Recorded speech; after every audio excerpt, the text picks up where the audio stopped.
ಶ್ರೀಕೃಷ್ಣಾಯ ನಮಃ. ಶ್ರೀ ಗುರುಭ್ಯೋ ನಮಃ. ಯಾರು ಒಂದು ವಾರ ರಾಯರ ಸೇವೆ ಮಾಡಬೇಕು ಅನ್ನುವಂತಹ ಅಪೇಕ್ಷೆ ಪಟ್ಟಿದಾರೋ ಅವರಿಗೆ ಒಳ್ಳೆಯ ಪರ್ವಕಾಲ ಆಗಮಿಸ್ತಾ ಇದೆ. ಮಾರ್ಚ್ 6ನೇ ತಾರೀಕು ಶ್ರೀ ಗುರುರಾಯರ ಜಯಂತಿಯ ಪರ್ವಕಾಲ. ಅವತ್ತಿನ ದಿವಸ ಒಂದು ವಾರದ ಸೇವೆಯ ಸಮರ್ಪಣೆಯನ್ನ ಮಾಡುವಂತೆ ಸೇವೆಯನ್ನ ಆಚರಿಸಬೇಕು. ಹಾಗಿದ್ರೆ ಫೆಬ್ರವರಿ 28ನೇ ತಾರೀಕು ನೀವು ಸೇವೆಯನ್ನ ಪ್ರಾರಂಭ ಮಾಡಿದ್ರೆ ಸರಿಯಾಗಿ ಮಾರ್ಚ್ 6ನೇ ತಾರೀಕು ಸಾಯಂಕಾಲ ಅಥವಾ ರಾತ್ರಿ 9 ಗಂಟೆಗೆ ಅಥವಾ ಸಾಯಂಕಾಲ 6 ಗಂಟೆಗೆ ನೀವು ಆ ಸೇವೆಯನ್ನು ಗುರುರಾಯರಿಗೆ ಸಮರ್ಪಣೆ ಮಾಡಬಹುದು. ಇದು ಒಳ್ಳೆಯ ಪರ್ವಕಾಲ. ಫೆಬ್ರವರಿ 27ನೇ ತಾರೀಕು ಅಂದರೆ ಗುರುವಾರ ಚತುರ್ದಶಿ ಧನಿಷ್ಠ ನಕ್ಷತ್ರದ ದಿವಸ ನೀವು ಗುರುರಾಯರ ಸೇವೆಯನ್ನ ಪ್ರಾರಂಭ ಮಾಡಬಹುದು. ಆಗ ಸರಿಯಾಗಿ ಮಾರ್ಚ್ 6ನೇ ತಾರೀಕು ಆ ಸೇವೆಯನ್ನ ನೀವು ಸಮರ್ಪಣೆ ಮಾಡಬಹುದು. ಅರ್ಥಾತ್ ಮಾರ್ಚ್ 6ನೇ ತಾರೀಕು ಬೆಳಿಗ್ಗೆ ಸೂರ್ಯೋದಯ ಸಮಯದಲ್ಲಿ ಒಂದು ವಾರದ ಸೇವೆಯನ್ನು ನೀವು ಗುರುರಾಯರಿಗೆ ಸಮರ್ಪಣೆ ಮಾಡಬಹುದು. ಇದು ತುಂಬಾ ವಿಶೇಷ. ಗುರುವಾರದ ಬೆಳಿಗ್ಗೆ ನೀವು ಸೇವೆ ಪ್ರಾರಂಭ ಮಾಡ್ತೀರಿ, ಮುಂದಿನ ಗುರುವಾರ ಬೆಳಿಗ್ಗೆ ಅದನ್ನು ಸಮರ್ಪಣೆ ಮಾಡ್ತೀರಿ. ಸರಿಯಾಗಿ ಒಂದು ವಾರದ ಈ ರಾಯರ ಸೇವೆಯನ್ನು ನೀವು ಮಾಡಿ. ಯಾಕೆ ಗುರುರಾಯರ ಸೇವೆಯನ್ನು ಮಾಡಬೇಕು ಅಂತ ಒಬ್ಬ ಭಕ್ತರನ್ನು ಸಾಕ್ಷಿಯನ್ನಾಗಿ ಇಟ್ಟು ಇಲ್ಲಿ ನಿಮ್ಮ ಮುಂದೆ ಈ ವಿಷಯವನ್ನ ಪ್ರಸ್ತಾಪ ಮಾಡ್ತಾ ಇದ್ದೇನೆ. ಶ್ರೀಮತಿ ಲಕ್ಷ್ಮೀ ಪ್ರಸಾದ್ ಹಲ್ಲೂರು ಜೋಶಿ ಇವರು ಬೆಂಗಳೂರು ಶ್ರೀನಿವಾಸ ನಗರದಲ್ಲಿ ವಾಸ ಮಾಡ್ತಾರೆ. ಆದರೆ ಗುರುರಾಯರ ಸೇವೆಯನ್ನು ಮಾಡಿ ಇಷ್ಟಾರ್ಥಗಳನ್ನು ಅತ್ಯಂತ ಸುಲಭವಾಗಿ ಇವರು ಪಡೆದುಕೊಂಡಿದ್ದಾರೆ. ಇಂಥದ್ದೇ ಮನೆ ಆಗಬೇಕು ಅನ್ನೋ ಅಪೇಕ್ಷೆ ಇವರಿಗಿತ್ತು. ಅದೇ ಥರ ಮನೆ ಆಯಿತು. ಎಷ್ಟು ದೊಡ್ಡ ಶ್ರಮದ ಕೆಲಸ. ಜೀವಮಾನದ ಸಾಧನೆ ಒಂದು ಮನೆ ಕಟ್ಟುವುದು ಅಂದರೆ ಅದು ಗುರುರಾಯರ ಅನುಗ್ರಹದಿಂದ ಇವರಿಗೆ ಸಾಧ್ಯವಾಗಿದೆ. ಹಾಗೂ ಎಲ್ಲೋ ಬಸ್ಸಲ್ಲಿ ಹೋಗ್ತಾ ಇದ್ರು, ಅಲ್ಲಿ ಇವರಿಗೆ ಒಬ್ಬ ಭಕ್ತರ ಪರಿಚಯ ಆಗಿ ಪರಿಮಳ ಗ್ರಂಥ ಸಿಕ್ಕಿದೆ. ಇನ್ನೂ ಆಶ್ಚರ್ಯ. ಹಾಗೂ ಇವರು ರಾಯರ ನಾಮಲೇಖನವನ್ನು ಮಾಡಬೇಕಾದ್ರೆ ಮನೆಯಲ್ಲಿ ನಿತ್ಯವೂ ಅಭಿವೃದ್ಧಿ ಆಗಿದ್ದನ್ನು ಕಂಡು ಸಂತೋಷವನ್ನು ಹೊಂದಿದ್ದಾರೆ. ಮಂತ್ರಾಲಯಕ್ಕೆ ಹೋದಾಗ ಯಾರೋ ಒಬ್ಬರು ಅವಿಜ್ಞಾತ ಸಕರು ಇವರನ್ನು ಕರೆದುಕೊಂಡು ಮೃತ್ತಿಕೆಯನ್ನ ನೀಡಿಸಿದ್ದಾರೆ. ಹೀಗೆ ಒಂದಲ್ಲ ಎರಡಲ್ಲ ಇವರು ಗುರುರಾಯರ ಅನುಗ್ರಹದಿಂದ ತಮ್ಮ ಇಷ್ಟಾರ್ಥಗಳನ್ನು ಪಡೆದುಕೊಂಡಿದ್ದಾರೆ. ನೀವು ಕೂಡ ರಾಯರ ನಾಮಲೇಖನವನ್ನು 1 ವಾರಗಳ ಕಾಲ ಮಾಡಿ. ದಿನಕ್ಕೆ 1,000 ಬರೆಯಿರಿ ಅಂತೆಲ್ಲ ನಾನು ಹೇಳಲ್ಲ. ನಿಮಗೆ ಸಾಧ್ಯವಾದರೆ 3,000 ಕೂಡ ಶ್ರೀ ರಾಘವೇಂದ್ರ ಅಂತ ಬರೆಯಿರಿ. ಆಗ ದಿವಸ ಪೂರ್ತಿ ಶ್ರೀ ರಾಘವೇಂದ್ರ ಗುರು ಸಾರ್ವಭೌಮರ ಸೇವೆಯನ್ನ ಮಾಡಿದಂತೆ ಆಗುತ್ತೆ. ಅಥವಾ ಬೇರೆ ಎಲ್ಲ ಬಗೆಯ ಸೇವೆಗಳನ್ನು ಮಾಡ್ತಾ ಅದರಲ್ಲಿ ಶ್ರೀ ರಾಘವೇಂದ್ರ ನಾಮಲೇಖನ ಯಜ್ಞವನ್ನು ಕೂಡ ಸೇರಿಸಿಕೊಳ್ಳಿ. ನಿಮಗೆ ತುಂಬ ಒಳ್ಳೆಯದಾಗುತ್ತೆ. ಎಲ್ಲ ರೀತಿಯಲ್ಲೂ ಕೂಡ ನಿಮಗೆ ಅಭಿವೃದ್ಧಿ ಆಗುತ್ತೆ. ಆದ್ದರಿಂದ ಗುರುರಾಯರ ಸೇವೆಯನ್ನು ಮಾಡಲಿಕ್ಕೆ ನಿಮಗೆ ಈ 27ನೇ ತಾರೀಕು ಗುರುವಾರ ಪರ್ವಕಾಲ ಆಗಿದೆ. ತುಂಬ ದೊಡ್ಡ ದಿನ ಆಗಿದೆ. ನೀವು ಅವತ್ತು ರಾಯರ ನಾಮಲೇಖನವನ್ನು ಪ್ರಾರಂಭ ಮಾಡಬಹುದು. ಅಥವಾ ನೀವು ರಾಯರ ನಾಮಲೇಖನವನ್ನು ಮಾಡ್ತಾ ಇದ್ರೆ ಅವತ್ತಿಂದ ರಾಯರ ಸೇವೆಯನ್ನು ಪ್ರಾರಂಭ ಮಾಡಬಹುದು. ರಾಯರ ನಾಮಲೇಖನ ಪುಸ್ತಕಗಳು ತಮಗೆ ಅಪೇಕ್ಷಿತವಾಗಿದ್ದಲ್ಲಿ ಈಗಲೇ ನಮ್ಮನ್ನು ಸಂಪರ್ಕಿಸಿ ಕೊರಿಯರ್ ಮೂಲಕ ಇದನ್ನು ತರಿಸಿಕೊಳ್ಳಿ. ಮೊದಲೇ ನಿಮ್ಮ ಮನೆಗೆ ಅದು ಬಂದಿದ್ರೆ ನೀವು ಅವತ್ತಿನ ದಿವಸ ಸರಿಯಾಗಿ ರಾಯರ ಸೇವೆಯನ್ನು ಮಾಡಲಿಕ್ಕೆ ಅನುಕೂಲವಾಗುತ್ತೆ. ಆದ್ದರಿಂದ ನಮ್ಮನ್ನು ವಾಟ್ಸ್ಆಪ್ ಮೂಲಕ ನೀವು ಸಂಪರ್ಕ ಮಾಡಿ. ಪ್ರಕೃತ ಶ್ರೀಮತಿ ಲಕ್ಷ್ಮೀ ಪ್ರಸಾದ್ ಹಲ್ಲೂರು ಇವರು ರಾಯರ ಸೇವೆಯಿಂದ ಬಗೆ ಬಗೆಯ ಇಷ್ಟಾರ್ಥಗಳನ್ನ ಪಡೆದುಕೊಂಡಿದ್ದಾರೆ. ರಾಯರ ಕೃಪೆಗೆ ಪಾತ್ರರಾಗಿದ್ದಾರೆ. ನಾವು ಕೂಡ ರಾಯರ ಸೇವೆಯನ್ನ ಮಾಡಿದ್ರೆ ಹೀಗೆ ನಮ್ಮ ಇಷ್ಟಾರ್ಥಗಳು ನೆರವೇರುತ್ತವೆ. ಆದ್ದರಿಂದ ರಾಯರ ಸೇವೆಗೋಸ್ಕರ ಶ್ರೀಮತಿ ಲಕ್ಷ್ಮೀ ಪ್ರಸಾದ್ ಇವರ ಮಾತುಗಳನ್ನು ಈಗ ನೇರವಾಗಿ ಕೇಳೋಣ ಬನ್ನಿ. ನಿತ್ಯವೂ ನನ್ನ ಸನ್ಮಾರ್ಗದಲ್ಲಿ ಕರೆದೊಯ್ಯುತ್ತಿರುವಂತಹ ನನ್ನ ನೆಚ್ಚಿನ ಗುರುರಾಯರು. ಓಂ ಶ್ರೀ ಪೂಜಾಯ ರಾಘವೇಂದ್ರಾಯ ಸತ್ಯಧರ್ಮರತಾಯ ಚ ಭಜತಾಂ ಕಲ್ಪವೃಕ್ಷಾಯ ನಮತಾಂ ಕಾಮಧೇನವೇ. ಮೊದಲನೆಯದಾಗಿ ನನಗೆ ರಾಯರ ನಾಮಲೇಖನವನ್ನು ಬರೆಯೋದಕ್ಕೆ, ಆಮೇಲೆ ರಾಯರ ಒಂದು ಸೇವೆಯನ್ನು ಮಾಡೋದಕ್ಕೆ ಅವಕಾಶವನ್ನು ಕೊಟ್ಟಿರುವಂತಹ ನನ್ನ ನೆಚ್ಚಿನ ಗುರುಗಳಾದಂತಹ ವೆಂಕಟಾಚಾರ್ಯ ಗುರುಗಳಿಗೆ ನನ್ನ ಕೋಟಿ ಕೋಟಿ ಪ್ರಣಾಮಗಳನ್ನು ಸಲ್ಲಿಸುತ್ತಾ, ಈ ಒಂದು ರಾಯರ ನಾಮಲೇಖನವನ್ನು 1,00,000 ಬರೀಬೇಕು ಅಂತಂದರೆ ಅದಕ್ಕೆ ರಾಯರ ಒಂದು ಅನುಗ್ರಹ ಇರಲೇಬೇಕು. ಆ ಅನುಗ್ರಹ ನನಗೆ ದೊರಕಿರೋದೇ ನನಗೆ ಈ ಒಂದು ಜೀವನದಲ್ಲಿ ಒಂದು ಮಾಡಿದಂಥ ಒಂದು ದೊಡ್ಡ ಸಾಧನೆ ಅಂತಲೇ ಹೇಳ್ಬೋದು. ಅದು ಅಲ್ಲದೆ ನನಗೆ ಏನಪ್ಪ ಅಂತಂದ್ರೆ ತುಂಬ ವರ್ಷದಿಂದ ಏನಪ್ಪ ಅಂತಂದ್ರೆ ಮಂತ್ರಾಲಯಕ್ಕೆ ಹೋಗಬೇಕು ಅನ್ನೋದೊಂದು ಆಸೆ ಇತ್ತು. ಆ ಮಂತ್ರಾಲಯಕ್ಕೆ ಹೋಗುವಂಥ ಆಸೆ ಕೂಡ ರಾಯರು ನನಗೆ ಅನುಗ್ರಹ ಮಾಡಿದರು. ಅದು ಯಾವಾಗ ಅಂತಂದ್ರೆ ರಾಯರ ಒಂದು 3 ದಿವಸದ ಆರಾಧನೆ ಮುಗಿದ ಮೇಲೆ ನಾವು ಮಂತ್ರಾಲಯಕ್ಕೆ ಹೋಗಿ ಬಂದ್ವಿ.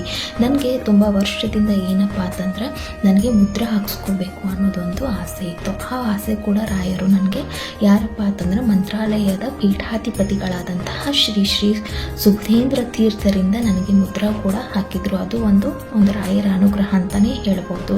ಅದು ಅಲ್ಲದೆ ಏನಪ್ಪ ಅಂತಂದರೆ ನನಗೆ ಮೃತ್ತಿಕಾ ಪ್ರಸಾದ ಅನ್ನೋದೊಂದು ಬೇಕಾಗಿತ್ತು. ಸೊ ಮೃತ್ತಿಕಾ ಪ್ರಸಾದ ನನಗೆ ಎಲ್ಲಿ ಏನು ಅಂತ ಗೊತ್ತಿರಲಿಲ್ಲ. ಸೊ ಮಂತ್ರಾಲಯದಲ್ಲಿ ಇರ್ತಕ್ಕಂಥ ಕೆಲವು ಆಚಾರ್ಯ ಕೇಳಿದ್ವಿ. ಅವ್ರು ಹೇಳಿದರು ಈ ಥರ ಹೋಗಿ ನೀವು ಅಲ್ಲಿ ಸಿಗುತ್ತೆ ಅಂತ ಹೇಳಿದರು. ಆಮೇಲೆ ಹೋಗ್ತಾ ಹೋಗ್ತಾ ರಾಯರೇ ಅವತ್ತು ಸಿಕ್ಕಾಪಟ್ಟೆ ಮಳೆ ಬರ್ತಾಯಿತ್ತು. ಆ ಮಳೆಯಲ್ಲೇ ನನಗೆ ಹೋದ್ವಿ. ನಾವು ಹೋದ ತಕ್ಷಣ ರಾಯರೇ ನಮ್ಮನ್ನ ಕೈ ಹಿಡ್ಕೊಂಡು ಕರ್ಕೊಂಡೋಗಿ ಅವ್ರ ಮನೆಗೆ ಬಿಟ್ಟಂಗಾಯಿತು. ಅದೇ ರೂಟು, ಯಾವುದು ಬೇರೆ ಕಡೆ ದಾರಿನೇ ಇಲ್ಲ, ಬರೀ ಅದೇ ಒಂದು ಹಾದಿಗೆ ಹೋಗ್ಬಿಟ್ಟು ನಾವೇನು ಮಾಡಿದ್ವಪ್ಪ ಅಂತಂದರೆ ಆ ಒಂದು ಮೃತ್ತಿಕಾ ಪ್ರಸಾದ ಸಿಗುವಂಥ ಒಂದು ಮನೆಗೆ ನಮ್ಮನ್ನು ರಾಯರೇ ಒಂದು ತಲುಪಿಸಿದ್ರು ಅಂತ ಹೇಳೋದಕ್ಕೆ ತುಂಬ ಖುಷಿ ಆಗುತ್ತೆ. ಅದು ಅಲ್ಲದೆ ಏನಪ್ಪ ಅಂತಂದರೆ ನನಗೆ ಆದಂಥ ಒಂದು ಮನೆ ಹೀಗಿರಬೇಕು ಹಾಗಿರಬೇಕು ಅನ್ನೋದು ಒಂದು ಆಸೆ ಇತ್ತು. ಅದು ಕೂಡ ಏನಪ್ಪ ಅಂತಂದರೆ ನನಗೆ ಇಷ್ಟ ಇರೋ ತರಹ ನನಗೆ ಯಾವುದು ನನ್ನ ಮನಸ್ಸಲ್ಲಿತ್ತಲ್ಲ ಅದೇ ರೀತಿಯಾಗಿ ರಾಯರು ನನಗೆ ಒಂದು ಮನೆ ಕೂಡ ನನಗೆ ಅನುಗ್ರಹ ಮಾಡಿದರು. ಆ ಮನೆಯಲ್ಲಿ ಇವಾಗ ನಾವು ನೆಮ್ಮದಿಯಾಗಿ ಖುಷಿಯಾಗಿರ್ತೀವಿ.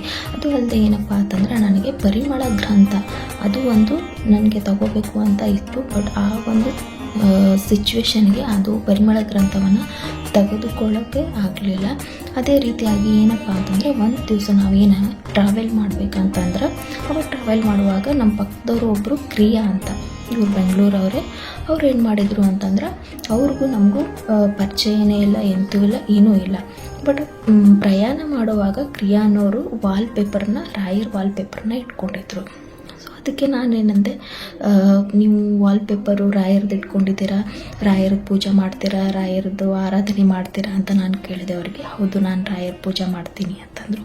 ಅದೇ ರೀತಿ ಮಾತಾಡ್ತಾ ಏನಪ್ಪ ಅಂತಂದ್ರೆ ಪರಿಮಳ ಗ್ರಂಥದ ಬಗ್ಗೆ ಮಾತಾಡೋಕ್ಕೆ ಸ್ಟಾರ್ಟ್ ಮಾಡಿದರು. ಇಲ್ಲ, ನಾನು 1-2 ಪರಿಮಳ ಗ್ರಂಥವನ್ನು ಒಬ್ಬರಿಗೆ ದಾನ ಮಾಡಬೇಕು.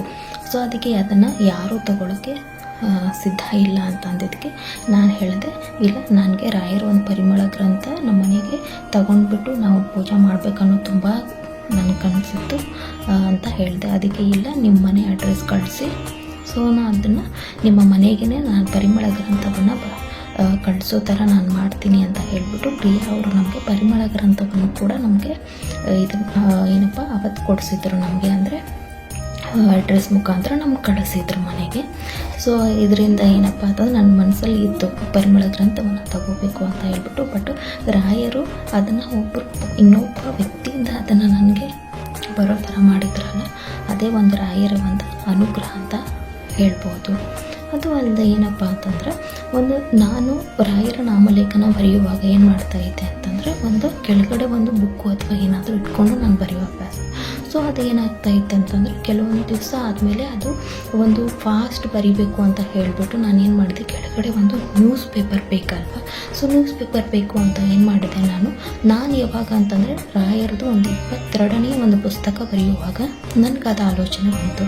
ಸೊ ಅದಕ್ಕೆ ನಾನೇನಂದೆ, ನಮ್ಮ ಮನೆಯವರಿಗೆ ಒಂದು ನ್ಯೂಸ್ ಪೇಪರ್ ಬೇಕು ಅಂತ ಹೇಳಿದೆ. ಅವ್ರು ಏನು ಮಾಡಿದ್ರು, ನಮ್ಮ ಮನೆಯಲ್ಲಿ ಇರ್ತಕ್ಕಂಥ ಒಂದು ನ್ಯೂಸ್ ಪೇಪರನ್ನು ಕೊಟ್ಟರು. ಬಟ್ ಆ ನ್ಯೂಸ್ ಪೇಪರು ಅದು ಅವ್ರು ಕೊಟ್ಟಿರೋದು ಅದನ್ನೇ ನೋಡಿಬಿಟ್ಟು ಅದೇ ಬೇಕು ಅಂತ ಹೇಳ್ಬಿಟ್ಟು ನಾನು ಕೊಟ್ಟಿರಲಿಲ್ಲ. ಅವರು ನೋಡಿರಲಿಲ್ಲ, ನಾನು ನೋಡಿರಲಿಲ್ಲ. ಬಟ್ ಅದೇನಾಗಿತ್ತಪ್ಪ ಅಂತಂದ್ರೆ ನಾನು ಬೇಕಿದ್ರೆ ಸ್ಟಾರ್ ಮಾರ್ಕ್ ಹಾಕಿದ್ದೀನಿ 22ನೇ ಒಂದು ನಾಮಲೇಖನ ಬರೆಯುವಾಗ ಇದು.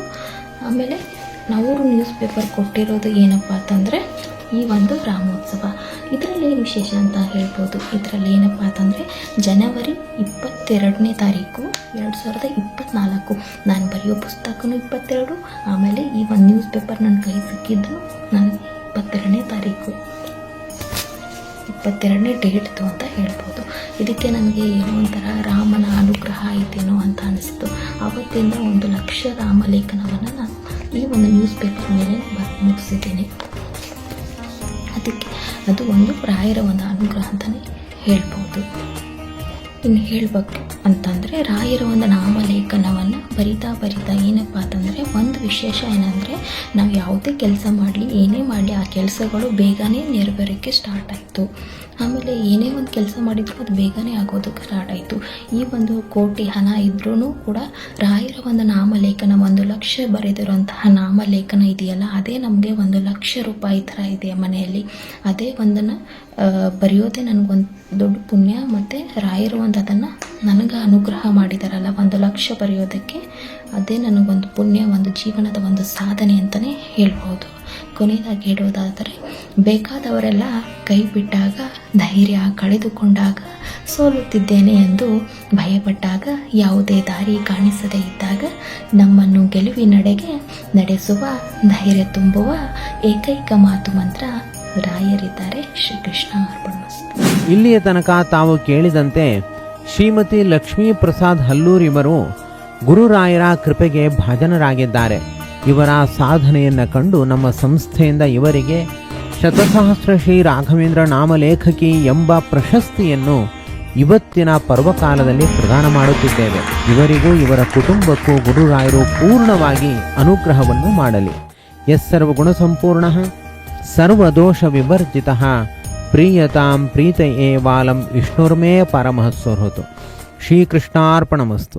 ಶ್ರೀರಾಘವೇಂದ್ರ ಶ್ರೀರಾಘವೇಂದ್ರ ಶ್ರೀರಾಘವೇಂದ್ರ ಶ್ರೀರಾಘವೇಂದ್ರ ಶ್ರೀರಾಘವೇಂದ್ರ ಶ್ರೀರಾಘವೇಂದ್ರ ಶ್ರೀರಾಘವೇಂದ್ರ ಶ್ರೀರಾಘವೇಂದ್ರ